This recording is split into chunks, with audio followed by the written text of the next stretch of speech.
As well. Now, am I audible online? Can you show thumbs up? Yes. Okay, cool. Okay, sorry about the delay today. We are here for the first time. Oh, it's supposed to be the other way around.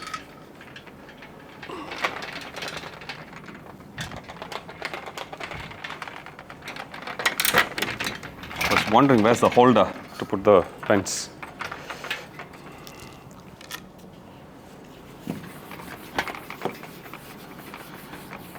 Okay, I think I checked with everyone. What's your name?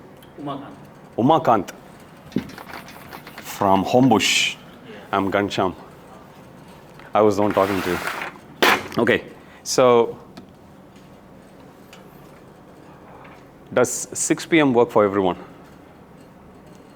Or is 5:30 better? 6 is better? Okay, then let's do 6 from next week onwards. I checked with those attending online as well. So today what we are going to do is we will introduce you to Bhagavad Gita. First, I would like to know a bit about yourself. We'll start from there. Tell me your name. Tell me what you do, student working. And tell me when you arrived in this country and what interests you in Bhagavad Gita. 4 things. One is your name. Second is what you do. Third is when you arrived. And fourth is what interests you or what you know about Gita. Whatever that you know, you can share. Easy. His name is easy to remember. His name is Krishna. My name is Krishna Das. I'm studying presently, not yet started. The university is starting about January 27. I'm doing masters in healthcare management. Bhagavad Gita. Bhagavad Gita, I came just maybe 1 month. So in Bhagavad Gita, I found it develops a character and goal. What is the actual goal of the life? Okay, character building. And So guiding you like that? My name is Harish. I work as a physicist. You work as a? Physics. It's been like 3.5 years in Australia. I read Bhagavad Gita just on my own. And I like the philosophy behind it. Okay. My name is Hari Krishna. Hari Krishnan. Yeah. And you are Harish. Harish. Yes. Okay. Krishna, Harish, Hari Krishnan. Everything is very devotional name. Umakant. Yes. Yeah, my name is Hari Krishnan. I just finished my master's in data science, and I've been here for nearly 2 years. And I wanted to learn Bhagavad Gita because I know that it's filled with experience with life, and I just want to know better about it. Okay. My name is Umakant. I came to Australia in 2019 to pursue my PhD. I completed my PhD in environmental engineering, and post my PhD, I've been working as an application engineer in a corporate firm.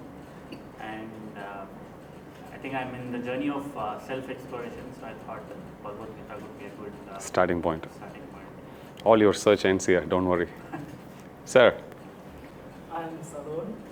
I am here in Australia for 2 years, studying masters in IT. I've been in this one for more than a year.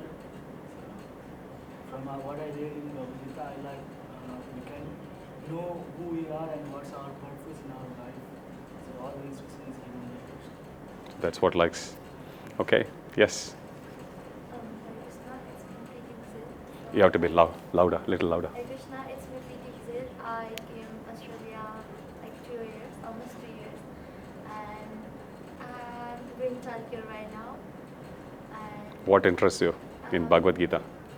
because I just wanna be in the spiritual part, because I see that many people follow this Bhagavad Gita in real life, so I just wanna.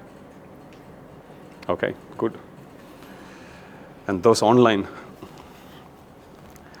I'll hear about you later. So today we'll get started. So if you have beads, I've got. If I hope all of you have one. Otherwise, you can go and grab one from the table.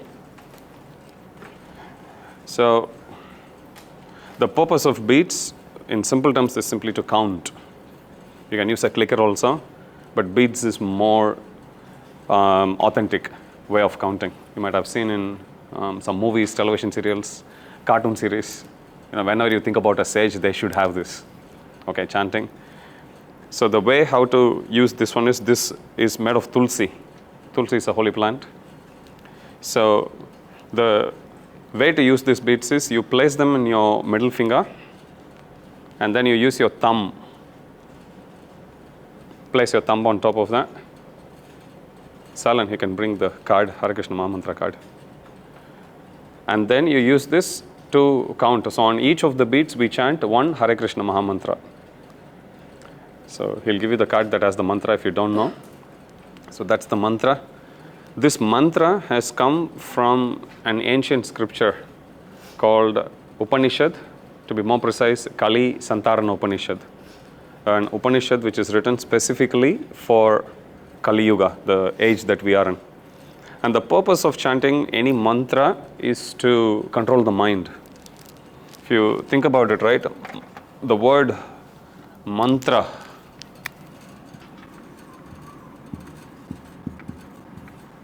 has got two parts to it. Man means mind, and tra means that which delivers the mind, or that which pulls the mind up. Generally, mind has the tendency to go down, but by chanting mantra, any mantra for that matter, you can chant Om. You might have come across Om, Om Namah Bhagavate Vasudevaya, Om Namah Shivaya. Any mantra you take, purpose of mantra is simply to pull the mind up. That's why it's known as mantra. So this particular mantra, known as the Hare Krishna Mahamantra, it comes from Kali Santarana Upanishad. This mantra is given by Lord Brahma to his first disciple, which is Narada Muni. And he tells him that, because Brahma has got 4 faces, you might have seen. Okay, so it said each of the 4 faces, Brahma uses to recite one Veda each. So there are 4 branches of Vedas: Rig Veda, Yajur Veda, Sama and Atharva. He does like that. So he's a master of all the 4 Vedas. So Brahma, he tells to Narada that I have gone through the Vedas in its entirety. I'm a master of it, by the way.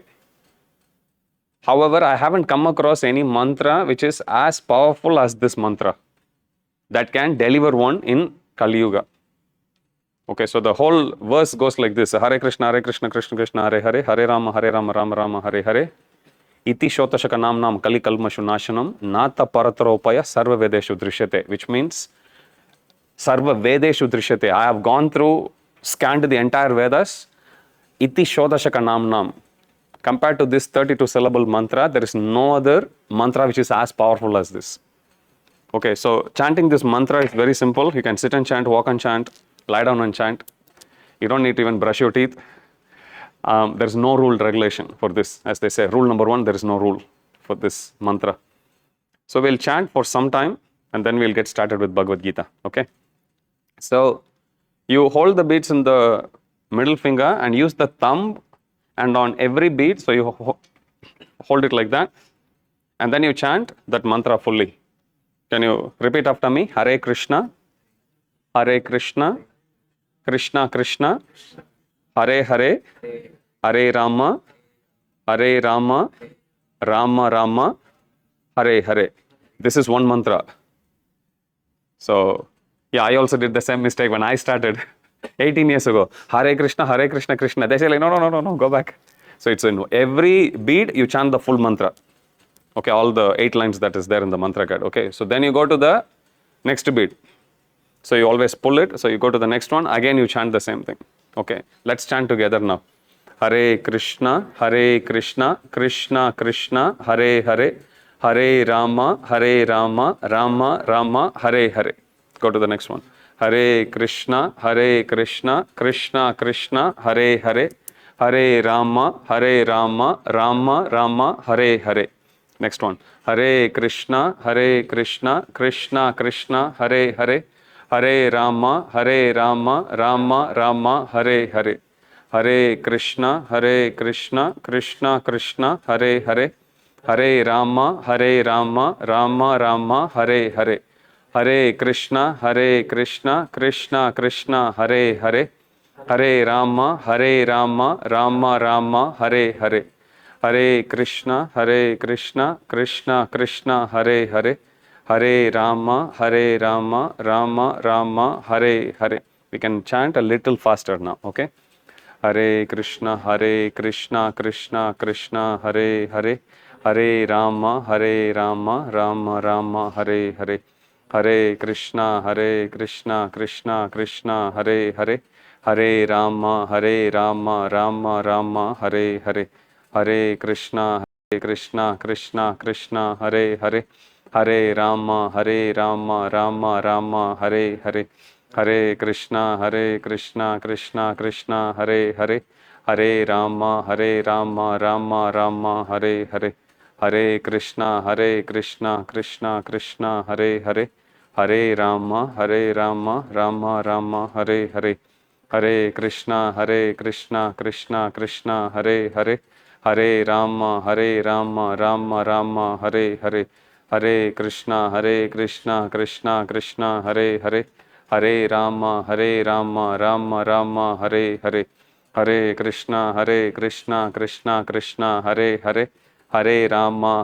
Rama, Rama Rama, Hare Hare. Hare Krishna, Krishna Krishna, Hare Hare. Hare Rama, Rama Rama, Hare Hare. Hare Krishna, Krishna, Hare Hare. Hare Rama, Rama Rama, Hare Hare. Hare Krishna, Krishna, Hare Hare. Hare Rama, Rama Rama, Hare Hare. Hare Krishna, Krishna, Hare Hare. Hare Rama, Rama Rama, Hare Hare. Hare Krishna, Krishna, Hare Hare. Hare Rama, Rama Rama, Hare Hare. Hare Krishna, Krishna, Hare Hare. Hare Rama, Rama Rama, Hare Hare. So you keep on chanting like that. There are 108 beats in it. So on each of the beats, we chant one Hare Krishna Mahamantra. If you finish this, you start from here, go all the way around, then this is known as one round or one mala. Okay, so you try to do one mala. If you can't do initially one mala, do at least half, otherwise a quarter, start somewhere. Okay, as I said, there is no rule and regulation. Even if you are a non-vegetarian, you can chant. Even if you haven't taken bath, you can chant. You can walk and chant, lie down and chant, sleep and chant. Even without brushing, you can chant. There is no rule at all for this one. Okay, normally for chanting mantras, there has to be a certain level of purity that is actually needed. You know, you should have taken bath. You cannot actually drink water. There are mantras like that. Some mantras you cannot chant loud. It has to be chanted within like that. But this particular mantra, has got so much concession that there is no rule for it at all. Okay, even without the beads you can chant, but the idea of the beads is so that you can count. Some people, for practical purposes, they use even klika, even that is fine. But there is one advantage of using this. As I said, this is Tulsi. So Tulsi gives you a certain spiritual energy, spiritual aura, and that is very, very helpful. So that's why it is recommended that you do this. Ideal time to chant is in the morning, but if you can't chant in the morning, even during daytime, anytime is fine. Okay, you can take your hands off the beads. Okay, you can put the beads back. If you like to take a set of beads, you can take it at the end of the class, as well as a copy of Gita as well. Okay, so today we are going to get started with Bhagavad Gita. Today being the first class, I'm just going to give you some introduction. First about myself. My name is Ghanashyam.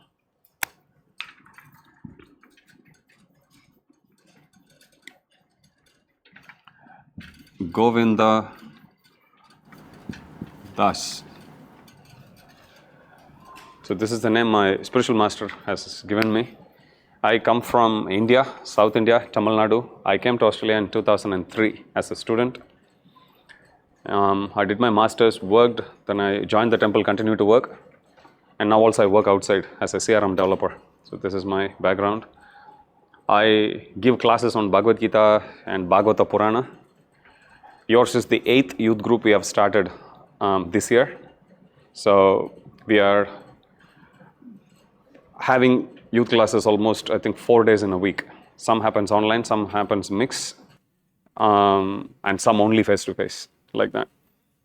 The purpose of us starting the youth classes is when I started or when I came across Bhagavad Gita, I was 25 at that time, 24, 25, 2003-4. When I read this the first time, I actually realized why did I wasted my life? 23 years I wasted. If only I had this knowledge much younger in my life would have been much more peaceful. I wouldn't have done so many mistakes in life. So that was my first inspiration. And then I started to share this with others, especially with the students. And then when they actually came back to me saying how much it made difference in their lives, then I thought, okay, why can't I do this lifelong? So that's how I have taken it up. And Ghanashyam Govinda Das. Gana means cloud, Sham means dark. So Krishna's name, one of the name is Ghanashyam, means one whose complexion is like that of a dark rainy cloud, like a nimbus cloud. That's Ghanashyam. Govinda means one who gives pleasure to all the cows as well as our senses. How many senses do we have? Mr. PhD. What are they? Touch, Hmm. Hmm. vision, 5. So there are 5 gross senses. Bhagavad Gita also explains about 3 subtle senses as well. Mind, intelligence, and ego. We'll come to the technicalities later in one of the later sessions. So Govinda means one who gives pleasure. Like give me one source of pleasure for the eyes. When does the eye? Nature. Everyone loves nature, correct? If you come across someone, they say like, I hate nature, stay away from them. Everyone loves nature. Everyone likes to, gaze at the stars. Everyone likes to look at the ocean, look at, scenic beauty, for example. Give me one example of sense of hearing. Or, When they prize us. yeah, when somebody actually prizes you, you tell them, can you please repeat that? Oh, best of the, twice born, So if somebody actually says some words of praise, it's very pleasing. Could be music also, like that. You understand? So each one of the senses, they have a certain sense of happiness, certain object of pleasure. Krishna is the master of all the senses, who can give pleasure to all the senses. Okay, so one of Krishna's name is Govinda. Govinda has got 2 meanings. Go means cows and go also means senses. So Govinda means one who gives pleasure to senses. So if you look at Krishna, your eyes gets pleased. Okay, when somebody talks about Krishna, your ears get pleased. Does it make sense? When you speak about Krishna, your tongue get pleased. And when you eat prasad, if you are from South India, Tirupati, Balaji, Laddu, so you take prasadam of Krishna. Today also we'll be serving you prasad. You can taste the mercy of Krishna. Okay, tongue gets pleased. So Govinda means one who is the pleasure giver for all the senses. Govinda also means one who gives pleasure to all the cows. Okay, cow, Krishna is very, very dear to all of them. All the cows are also very dear to him. So Govinda also means that. Das means this is Krishna and I'm the servant of this Krishna. Okay, Krishna has got unlimited names, but this is one such name, Ghanashyam Govinda. Okay. Bhagavad Gita. Tell me something which you have heard, studied, read, or even you opened about Bhagavad Gita. Tell me whatever that you know. quite basic. Whatever Krishna expressed his views, opinions to Arjuna when he was trying to make a decision whether to go for the battle or not. Wonderful. So when Arjuna was in dilemma, at the time, whatever instructions Krishna has given to Arjuna. Anything else?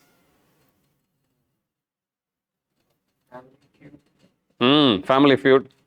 So normally you fight with your enemies, sometimes with your family members themselves. So this is a very unique scenario wherein Arjuna was pitted against his own family members. Yes? It is about self-knowledge. This book is about knowledge of the self. Normally, when you buy, let's say, an iPhone, whatever you want to know about the iPhone, you would flick through the manual to understand more. So Krishna is the one who made this body. Krishna is the one who wrote the book as well. So whatever that you want to know about this body, gross as well as subtle, we can open the pages of Gita and understand. That tells about himself and tells about who Arjuna is. So our relationship with God. Okay, book actually teaches us about who is God and our relationship with Him. Plus, there are a lot more topics. So today is the first class. Let's start with the basics. You let me know if something totally goes over your head. Am I speaking too fast? Okay. There is a reason why I speak fast, and the reason is that's the only style I know. Nothing esoteric, I normally do. But if I find someone they are finding it hard to do, then I slow down really, really. And sometimes people complain that I'm speaking too slow. As I said, on purpose, I actually have to sometimes slow down when somebody is completely new to Gita. Otherwise, normally this is the pace. If you find it hard to follow, you let me know. Okay. Bhagavad Gita. In Vedic scriptures, there are many books. You will come across Vedas, Puranas. I always do spelling mistake when I'm too close. Itihasas. Can you read my handwriting? Okay. Vedas, Puranas, Itihasas, Upanishads.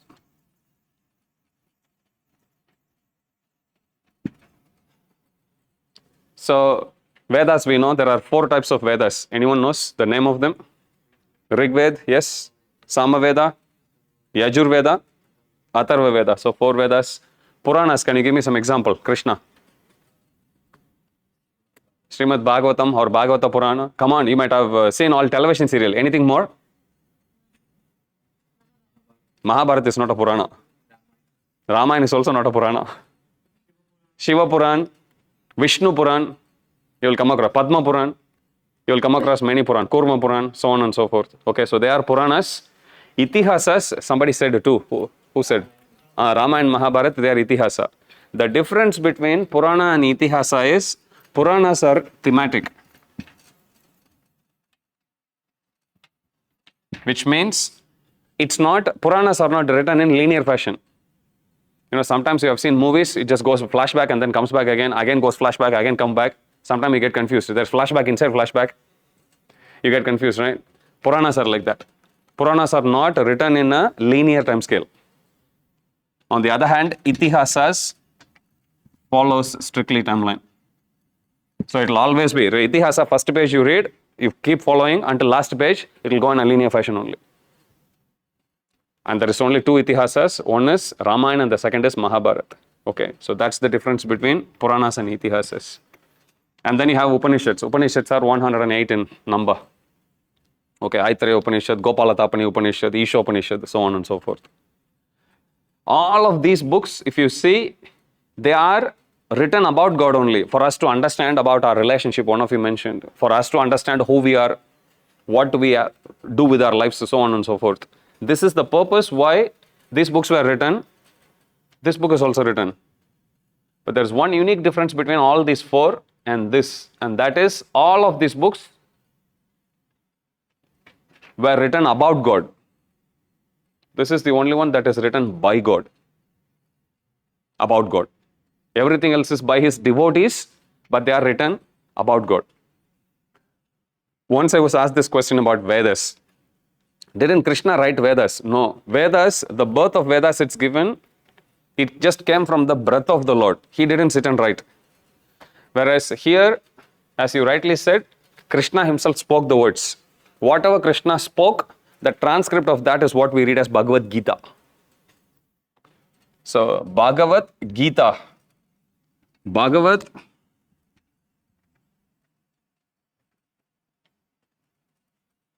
means of Bhagavan, and Gita means song. Bhagavan means God.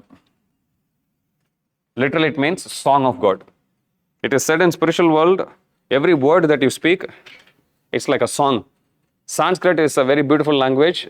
You can talk in prose fashion, like a conversation, or you can sing also. So if you take Bhagavad Gita, how many of you have seen Mahabharata television serial? B.R. Chopra's Mahabharata? Haven't seen completely, but I'm pretty sure you might have seen the title song, right? Karmaneva Dikaraste. It's normal prose line only, but they sing like that. Ma phaleshu kadachana ma karma phalahe turbur. It goes like that. Mate sangostya karmani kom Mahabharat. Have you seen it? Like that. So it's sung like that. Okay, so it is a song. Krishna spoke Bhagavad Gita like a song only. Okay, the language is so cultured that people can actually sing like a poem, and they get response also in poem, which means we have to understand how cultured they must be, how self-controlled they must be. Even when they are angry, they still sing. Even when they are upset, they still sing. Not with so much, they don't need to make a strenuous exercise to be able to do. This is a natural way of talking.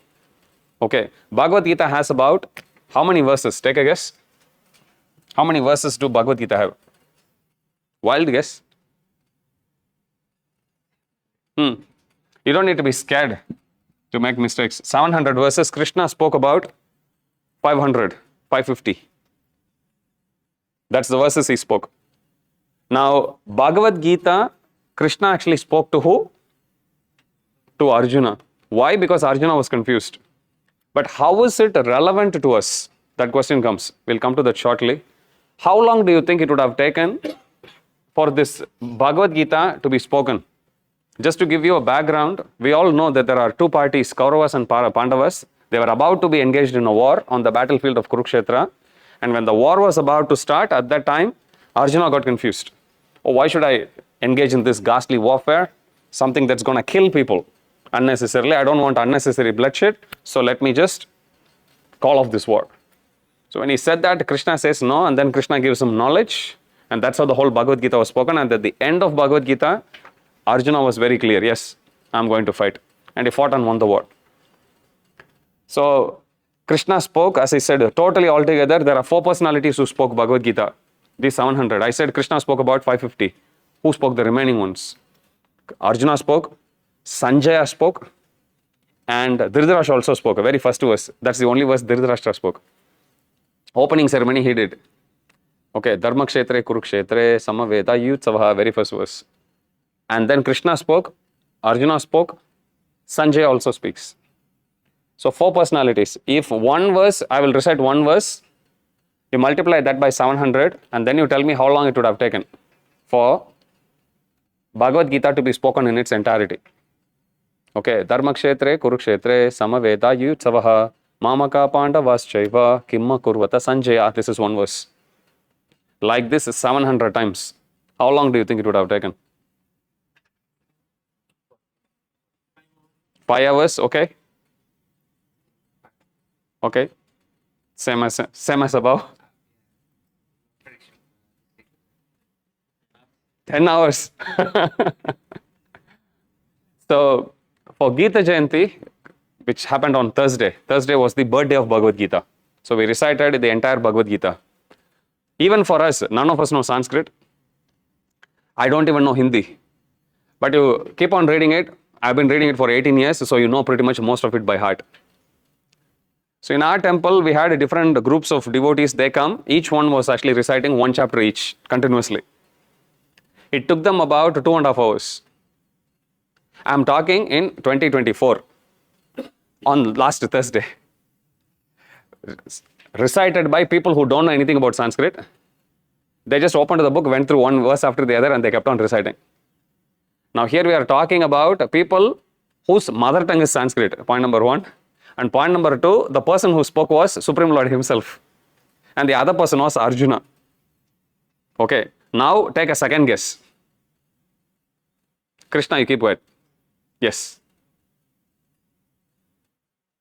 Definitely it's not 10 hours. Okay, you're close. What's your take? 90 minutes, okay, 1.5, 1 hour.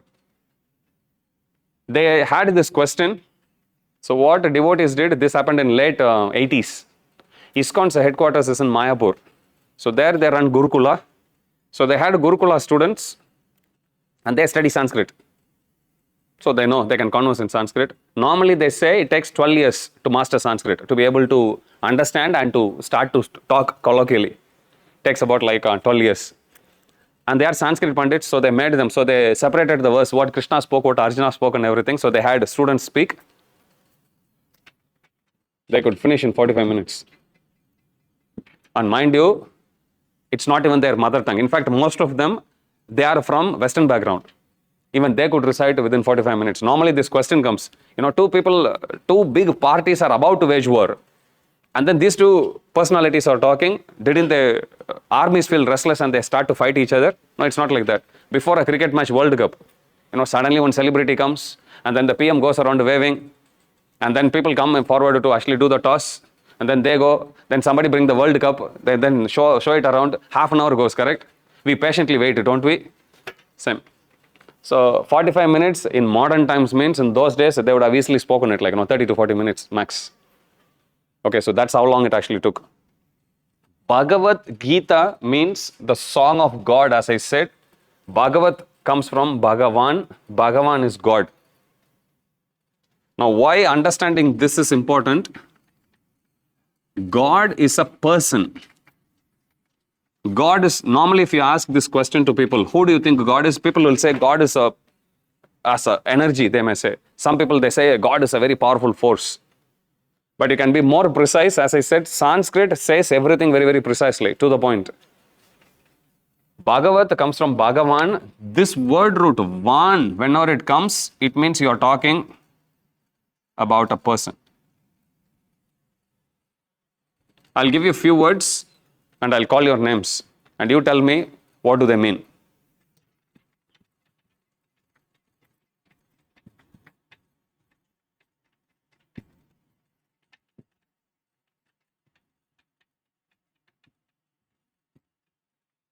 Okay, let's start from Harish. Vidya means what generally? Education, knowledge. Vidya, as I said, what is Van? So now combine these two and tell me the meaning. Vidya Van means what?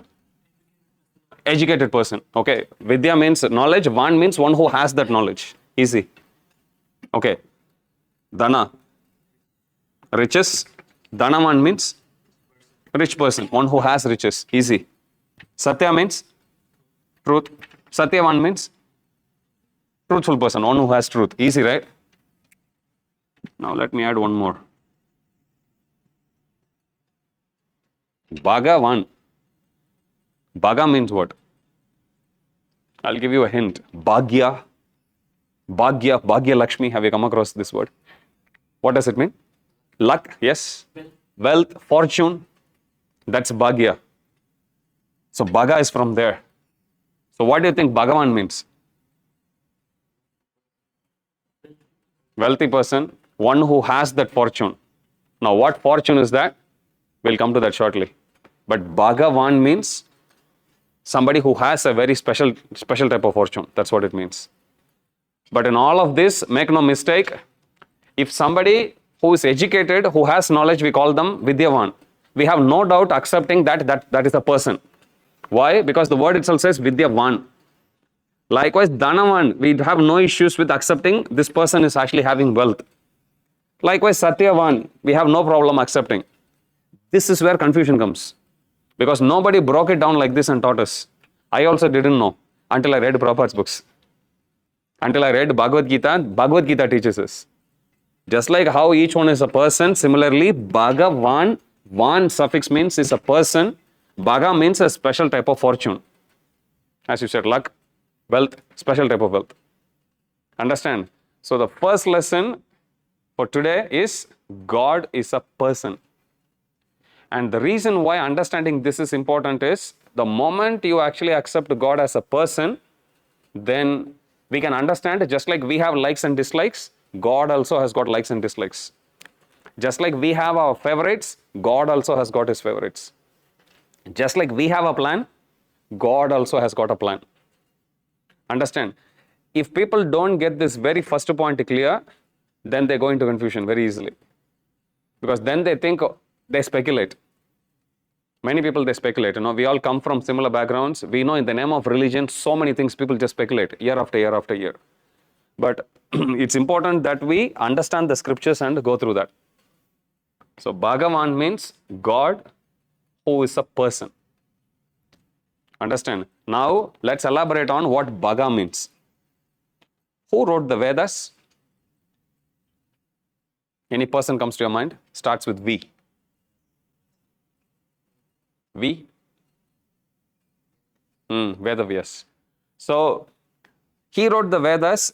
Vedavyasa's father, his name is Parashara Muni. He gives a definition of what Bhagavan means. And the Sanskrit goes like this: Aishwaryasya samagrasya viryasya yashasha shriya jnana vairagyayoshaiva sannam bhagaitingana, which means Bhagavan means one who has 6 different types of wealth to the fullest extent and to an unlimited extent. If I ask you, tell me the name of the most beautiful person you have ever come across, or beautiful Miss World, who would you say? Few names we know, they have already gone old, they don't look beautiful anymore. So we have a problem with that. Does that make sense? Hard. If I tell you who is the richest person, normally we used to say Bill Gates. And then at some point we were saying Mukesh Ambani.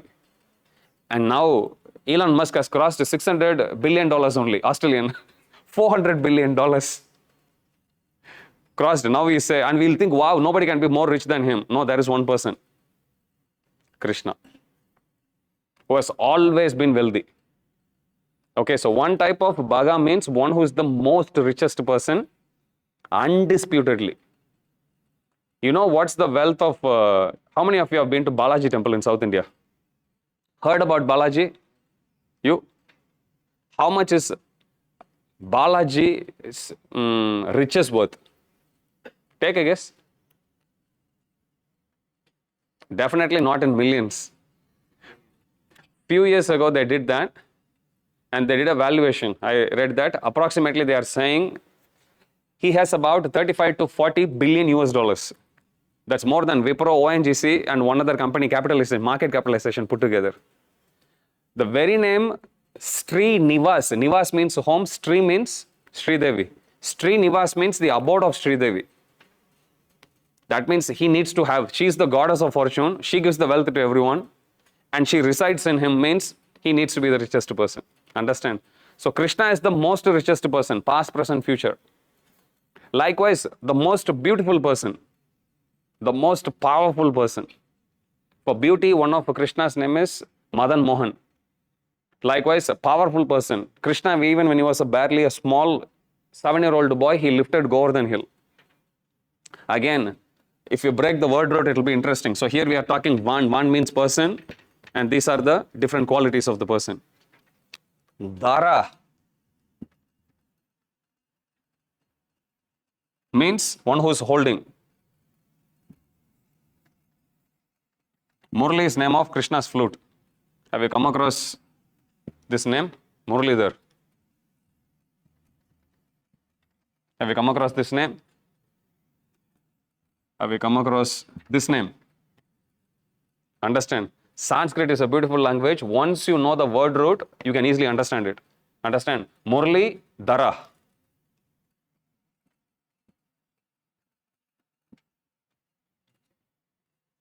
Jala means what?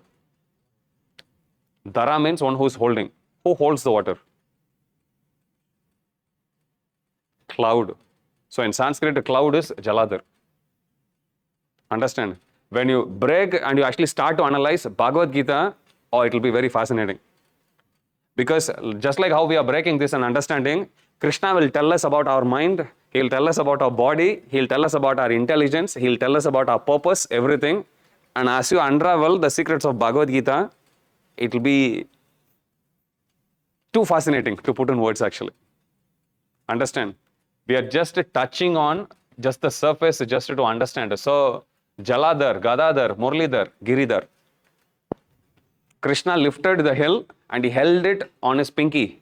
Because he held it, he got that name Giridhara, means one who is holding. Understand? So the most richest person, most powerful person, that way, most beautiful person as well. There is a beautiful story.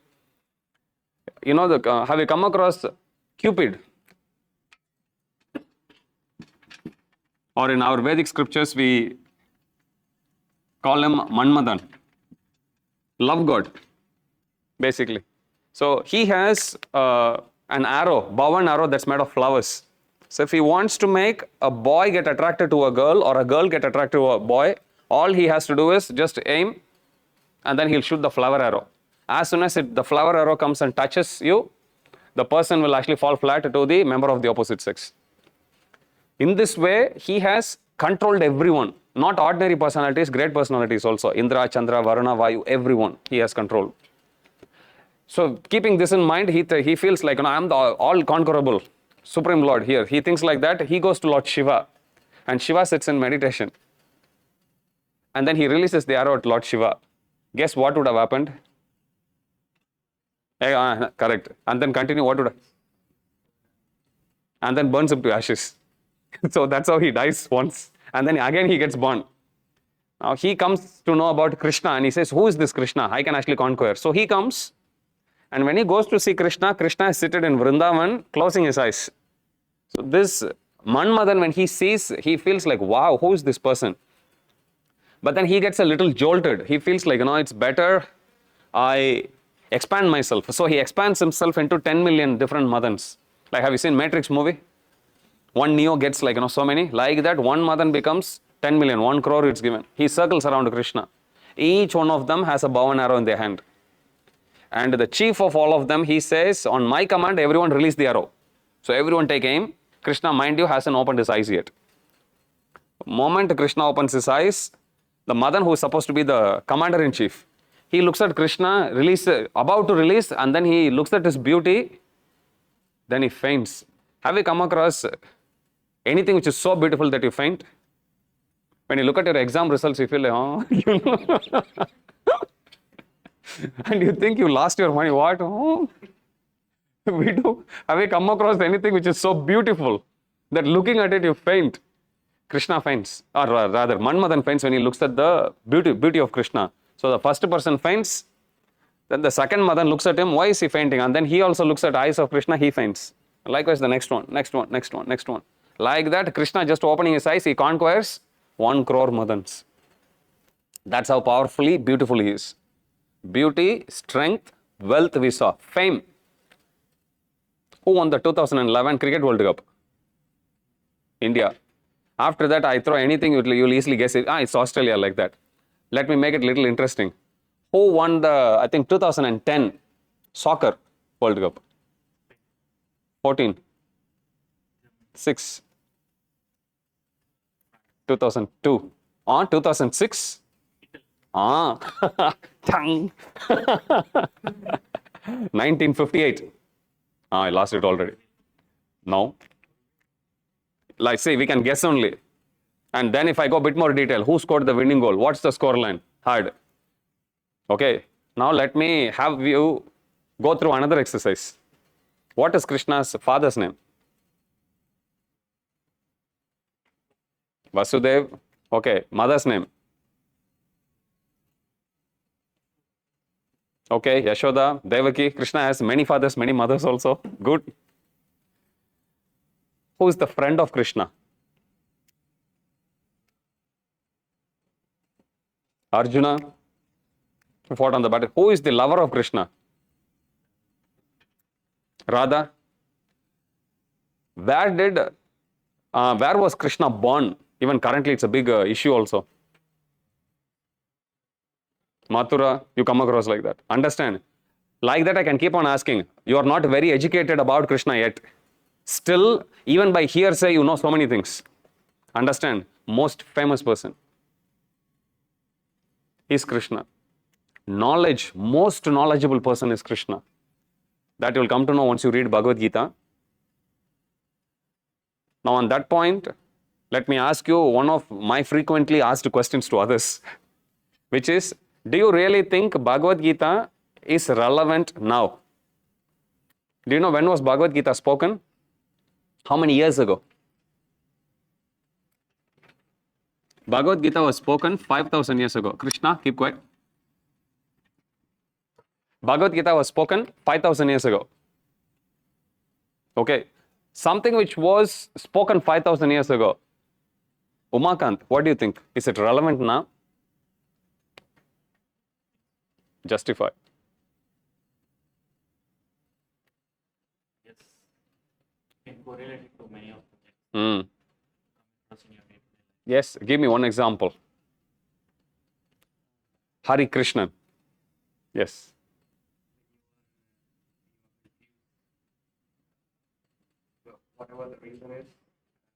give the answer. Can help you find a way. Good. Why do you think Bhagavad Gita is relevant? It's about self-knowledge. So even though some things have changed, we are like essentially same in the days and also same type of problem. Give me some example which you think people faced then and people are facing now. Some example which you think is common. Facing problem 5,000 years ago to people facing now. Do you see any problems which are common? Give me one example.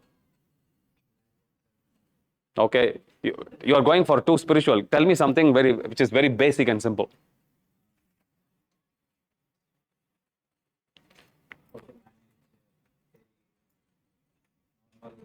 Okay, how to manage normal life. Any other problem you think? Very common. Fights on property then and now also. Real estate problem is there then and now. Any other example? Do you think people had headache then? Do people have headache now? Do you think people have food problem then? Poor people were there even then? No. Do you think people got angry then? No. Do you think people were lusty then? No.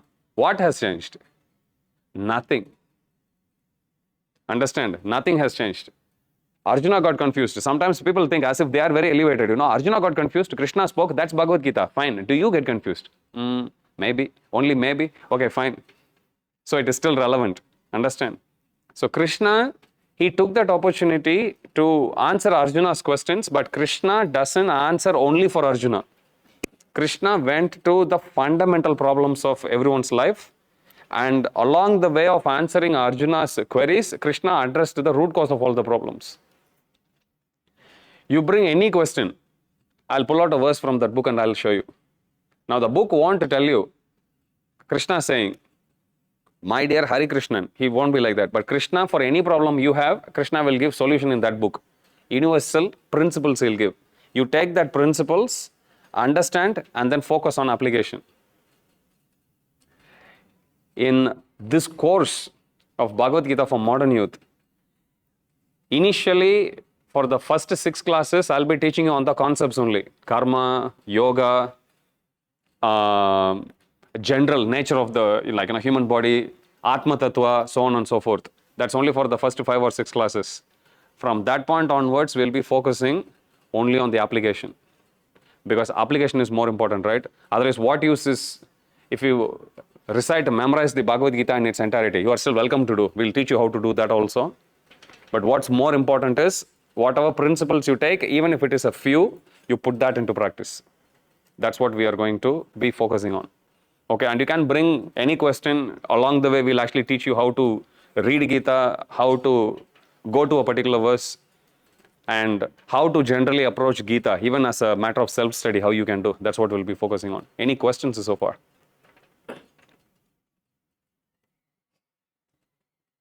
No? Yes? That's the Gita we follow in ISKCON. I can tell you from my experience, this is the 3rd Gita I come across. I'd read, first Gita which I read was a pocket edition, but it didn't have any commentary. Just the translation of the verses I read, but then the meaning of it, how to apply, that was left open. There is another edition of Gita that I actually read. It gave a little confusing meaning. Bhagavad Gita, when Prabhupada translated this in 1970, actually 1965 Prabhupada translated, at that time there were like 200 editions, can you believe? Those many different interpretations. So what Prabhupada has done was, Prabhupada was a devotee, he was also a Sanskrit scholar. So he took the whole Gita and then he put a word-to-word meaning also to make everything obvious for people. Even if you don't know any Sanskrit, as I said, I don't even know Hindi, you can still read Gita. Every word, Dharma Kshetre, in the holy place of pilgrimage. Kurukshetre, place called Kurukshetra. Samaveda, people who have assembled. Yuyutsavaha, ready to fight. You understand, Prabhupada has broken it down word by word meaning like that. So every verse for all 700 verses, for that matter, you can even read Bhagavata Puran, that has 18,000 verses. This is Prabhupada's style of translating. He translates every word in English, then he gives the commentary or rather, he gives the translation of the whole thing, what the verse actually means, and then he gives the commentary. Commentary is where Prabhupada focuses on the application of the knowledge of Bhagavad Gita. Okay, so for our course, we'll be following this book. And the reason, as I actually said, this has everything. It has even Sanskrit pronunciation guide, he says. This one has index of all Sanskrit verses also. Even if you have a theme, I want to know about if there is any verse that speaks about anger management. You can go at the back, normal alphabetical English index. You can go find anger, and right next to that, you will find all the sloka numbers. So everything is there in there. So that's what we are going to follow. Any other question? No. Yes. So some couldn't come here, so they are joining online. So you're welcome to join online. If for some reason you couldn't make it for one of the classes, it's fine. We'll actually publish the recording in the YouTube channel and you can still watch. But if you take that as, I always tease people who come and record the class. I tell them, why are you recording? No, in case if I miss out on something I can hear. I said, no, even when you hear it, at that time also you'll be thinking, oh, anyway, I have it in recording, I can hear even later, understand? So make no mistake, when you set aside a certain time, that's the time our mind works to stay focused on some activity, understand? So as much as possible, attend the class either in person or online. The reason why, and this is something I know there are some who are attending online, but I still have to state the obvious. Those who come and attend in person, they will grow faster. It's no rocket science. Okay, how much do you think you can actually learn online? Theoretically, you can't. So bhakti or spirituality means it is supposed to be practiced, and practice can be done only when you do it in person. You learn more not from me, you learn more from each other actually. I'm here simply to facilitate. I'll teach you, in English there is a phrase, teach people how to catch fish. Have you come across that? Which means you teach people techniques, so even in your absence, they'll be able to, make use of that. So my focus here is to facilitate. You see here, Salon. He was in the first youth group, which we started in January, which is like, 10 months ago? Now he runs the classes himself. Friday batch, I have assigned it to him. He runs it. But he was very religious, and that's his wife. They both come together every Friday, week after week after week after week after week. And we have a good bunch of people on Friday. Friday, if you come, sometimes you can come check out on how our other classes are. We have about like 20. And they come religiously, they come together, they do service together. We do retreats also twice in a year. We are actually planning, we have already arranged for one retreat in Easter weekend, next weekend. I have shared the information in other youth groups. Yours, I thought first I'll tell you in person, then I'll share. So today I'll actually share that group. You can go register. We are going for a 3-day retreat. So that's when you get to meet youth from the other groups as well. Understand? So when I started practicing bhakti, I was 24. But some of the friends which I actually made at that time, 2004, I'm still in touch with. And they are my biggest source of inspiration. It's like 20 years, I'm 44 now. You grow together. And these are people who I can trust on. These are people who I can confide. This is based on Krishna in center, understand? So through them, we help each other with jobs, we help each other with, interviews, resume, you name it, they give, even property investment advice. We have people from, from all quarters, so to speak. We have even a doctor here, soon to be. So like that. So the idea here is, so we have a group, our group's name is Gopinath's Youth. Gopinath is name of our Krishna in North Sydney. So we add Gopinaths in everything. We love adding, or we love naming everything after Gopinath. So that's the name of our youth group. So as I said, we do services together. People learn the different skills. We have digital artists. We have people who make posters. We have people who do singing, kirtans. They compose music. People who are good in cooking. People who are good in giving classes. Like as I said, he gives. There is a couple more students who run their own classes now. So I usually start, bring a group together, train them, and then among that, I usually nominate a leader, and they in turn actually continue giving the classes like that. That's what we do. That's how we grow. Okay, so everyone has the opportunity. Bhagavad Gita, even you will be teaching. I remember very first class I attended in Adelaide Temple. I was sitting and hearing the class, and towards the end of the class, I thought I also want to teach Bhagavad Gita like that. Now, you may not feel like that now, but Krishna says in Bhagavad Gita itself that of all the services that you do, if you share this knowledge with others, that's the best service you can do to me. So you can try whatever little way you can. You don't have to give class. Initially, I remember I used to be not so confident to give class. I was writing in my own blog, something, somewhere, if somebody reads, you do like that. So you start somewhere and then take it up slowly. Okay. So we'll conclude with that one today, and we'll continue with the next Saturday. But as I said, there's no hard and fast rule with this. Please do take a copy of Bhagavad Gita here and the beads, and you bring them every week. You bring your Gita and you bring them, you get used to that book. Even if you're online, you can still follow. You'll be able to follow as long as you carry your beads and Gita. But if you want to give yourself a good chance, especially when you are young, I always say, you don't have families, you don't have kids, this is a good time for you to go fully into it. So you can actually learn and you can be successful also. Yeah, this is one concern or fear people have. Oh, if I actually study Bhagavad Gita, do I need to become a brahmachari? I always give this example. If you go to UNSW, University of New South Wales, every year maybe 10,000 students would graduate out. How many students do you think go back to the uni again and become teachers? 5, 10? These days, especially, if you're lucky, maybe 10 people will go back and do. Correct? I am one among that 10. And nobody can force you to be a brahmachari, so don't worry. Second, frequently unanswered question is, if I study Gita, will I lose my competitive edge in my career? What do you think Arjuna did? Do you think Arjuna lost his competitive edge? No. In fact, Bhagavad Gita helped him. And I gave myself as an example. I work for federal government and I'm a software developer. I still work despite being a brahmachari now. Okay, so it has got nothing to do with that. Bhagavad Gita is life science. One of you mentioned, it's a life science. You get to know more, and then Bhagavad Gita will leave it to you. What do you want to do with that?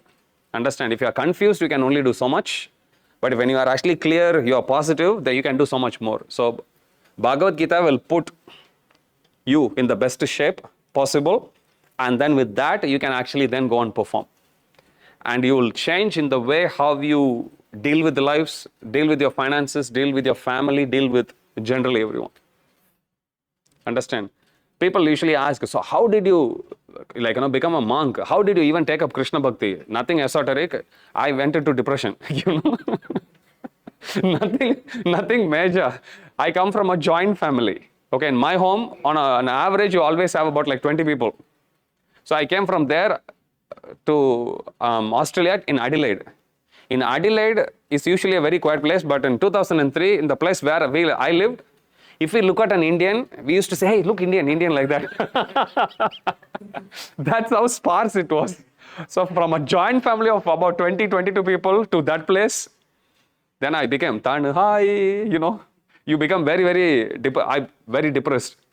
So I was looking for answers here, there, nothing worked, and finally I came across Gita. And when I read Gita, I realized wow, this is what I always want to hear, but I didn't know that this is what I wanted. Have you come across sometime, you feel like, I'm so glad I'm here, or I'm so glad I went for something else. And only after you get that, you realize, actually, what, this is what I was looking for. Because until that point, you didn't even know what you were looking for. That's how confused we get. So that's how it came, and then I practiced. It brought a lot of positive changes in my life. My friends started to practice after they saw the change in me. Then I started to give classes to the university students. We used to go to UNSW. I was working in the city. Then I used to go to UNSW, give classes there. And when the students started to respond back, even people coming from diverse background, not necessarily from Indian or Asian background, but even other Europe and American background. When they say, how much change it actually brought in their lives, that's when I started to feel wow, looks like it works for everyone. So I can do this.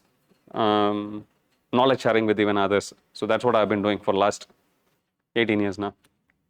Okay. So there is no hard and fast rule how you approach Gita. As I said, we will teach you the fundamentals of Gita over the next 5-6 weeks.